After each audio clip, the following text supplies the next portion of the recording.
નમસ્કાર, DG study પર તમારું સ્વાગત છે। આજના વિડીયોમાં આપણે જે હિન્દીનો મોસ્ટ આઈએમપી ક્વેશ્ચન્સ છે જે તમને એક્ઝામમાં પૂછાઈ શકાય છે તેના વિશે આપણે ચર્ચા કરીશું। તો સૌથી પહેલાં આપણે જોઈએ તો તમને વિભાગ ડીમાં આવીએ તો વિભાગ ડીમાં તમને કયું કયું પ્રશ્ન પૂછાઈ શકે એવા સવાલો છે। તો સૌથી પહેલાં આપણે કહીએ કે કહાનીમાં તો આપણે कहानी लखवानुं रहेशे एने उचित शीर्षक आपवानुं रहेशे। तो कहानी के उचित शीर्षक दीजिए, इसके लिए आपको 3 मार्क्स के सवाल में पूछे जाएंगे। अब कहानी में कौन कौन सी कहानियाँ आपको पूछी जा सकती है, तो यहाँ पर बात की जाए तो जो सबसे पहले कहानी पूछी जा सकती है, तो यहाँ पर जो पहले नंबर की जो कहानी है वो आपको एग्जाम में पूछी जा सकती है कि एक ज़मींदार है, उसके बहुत से नौकर चाकर होते हैं, तो दिन प्रतिदिन खेती से आमदनी घटते जाने हैं रोज़ सुबह, तो उसके बारे में आप एक कहानी लिख सकते हो। उसी प्रकार से यहाँ पर जो दूसरी कहानी है कि एक विद्यार्थी है जो बार बार परीक्षा में असफल होता जा रहा है। अब उस विद्यार्थी ने आत्महत्या करने जंगल जाता है और उसके बाद वहाँ से वो सफलता का कुछ मार्ग प्राप्त करता है और वो सफल होता है और उसके सीख के बारे में आप उसके बारे में भी एक कहानी आपको एग्ज़ाम में पूछी जा सकती है। तो ये 2 कहानियाँ जो है वो आपको खास एग्ज़ाम में करके जानी रहेगी। और उसी तरह साथ साथ में आप ये जो तीसरी कहानी है वो भी आप कर सकते हो। उसी प्रकार से बात करें तो जो इसी के बाद जो यहाँ पर 5वें नंबर की कहानी आप देख रहे हो, वो 5वें नंबर की कहानी भी आपको पूछी जा सकती है कि एक छोटा सा गांव है, वहाँ पर एक नाई रहता है, वहाँ पर एक गरीब होती है, मुर्गी का पालन करती है, मुर्गी जादुई होती है, अंडे देती है, तो इसके बारे में आप कहानी लिख सकते हो और उसके बाद उसके शीर्षक के बारे में आप बता सकते हो। उसी प्रकार से आपको नेक्स्ट देखा जाए तो आपको पत्र लेखन का विभाग आ जाता है। अब पत्र लेखन के विभाग में आपसे क्या पूछा जा सकता है, तो देखिए आपको कहानी के अथवा में तुमको पत्र लेखन दिया जाएगा। अब पत्र लेखन में पूछे जाने के लिए जो सवाल हो सकते हैं, तो वहाँ पर पहला तो आपको ये सवाल पूछा जा सकता है कि अपने मित्रों को कोरोना लॉकडाउन का वर्णन करता हुआ पत्र आपको लिखना रहेगा। तो आपके जो भी मित्र होंगे उसको कोरोना में आपने लॉकडाउन में जो भी आपने किया उसका वर्णन करता हुआ जो भी पत्र रहा होगा आपके अनुभव के हिसाब से, वो आपको पत्र अपने मित्रों को लिखना रहेगा।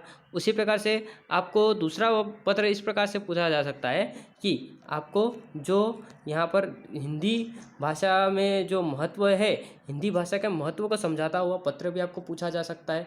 तो पहला आप तीसरे नंबर का पत्र कर सकते हो। उसी प्रकार से जो हिंदी भाषा का महत्व समझाता हुआ पत्र है उसे भी आप कर सकते हो। उसी प्रकार से जो यहाँ पर पहले नंबर का जो पत्र आपको दिया गया है कि जन्मदिन पर उपस्थित रहने का आमंत्रण देने वाला जो पत्र है, ये पत्र भी आप कर सकते हो। ये जो पत्र है वो आपको एग्जाम के दृष्टि से मोस्ट आईएमपी पत्र है, इनमें से आप एक पत्र करिए, आपको एग्जाम में खूब फायदा होगा। उसी प्रकार से बात करते हैं तो अगला जो है, अगले में आपका आता है निबंध विभाग में। तो निबंध विभाग में आपको क्या क्या पूछा जा सकता है, तो आपको यहाँ पर निबंध विभाग में देखा जाए तो एक तो आपको पूछी जा सकती है कि कोरोना जो महामारी है, क्योंकि फ़िलहाल में कोरोना के खुद ही काल चल रहा है, तो कोरोना महामारी के बारे में आपको पूछा जा सकता है कि ये जो महामारी है वो कैसे आई है, क्या हुआ है, उसके बारे में कुछ जानकारी आपसे पूछी जा सकती है।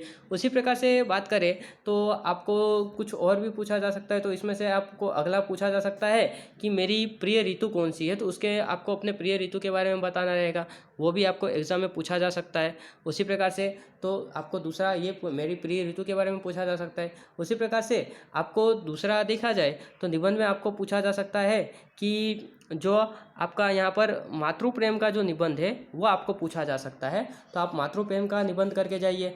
और उसी प्रकार से वृक्षारोपण का जो निबंध है मित्रों, ये जो निबंध है ये मोस्ट आईएमपी निबंध है, आप ये निबंध को जरूर करके जाइए। ये निबंध आपको एग्ज़ाम में पूछा जाए इसकी बहुत ही ज़्यादा संभावना है, तो इसलिए वृक्षारोपण का निबंध खास करके जाइएगा, ये आपको एग्ज़ाम में पूछा जाने की संभावना बहुत ही अधिक है, तो ये निबंध आप खास करके जा सकते हो। ये आपके हो गए आईएमपी सवाल।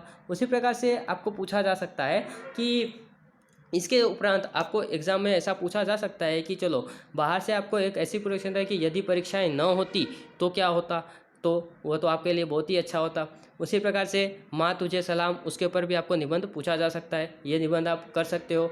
और उसी प्रकार से आपसे गद्य विभाग में कहा जाए तो गद्य विभाग में आपको कौन कौन से चैप्टर करके जाने रहेंगे, तो मित्रों याद रखिएगा कि जो आपको पद्य विभाग दिया गया है वहाँ पर आपको चैप्टर नंबर 13, 17, 10, 7 और 14 नंबर का जो चैप्टर है, ये चैप्टर्स को आपको करके जाने रहेगा। और उसी प्रकार से जो आपका गद्य विभाग है, गद्य विभाग में आपको चैप्टर नंबर 18, 5, 11, 19, 3, 16 और 20 नंबर का ये जो चैप्टर है, इतने नंबर के चैप्टर्स आपको करके जाने रहेंगे, तो आपको जो पेपर्स रहेगा वो बहुत ही आसानी से अच्छा जाएगा।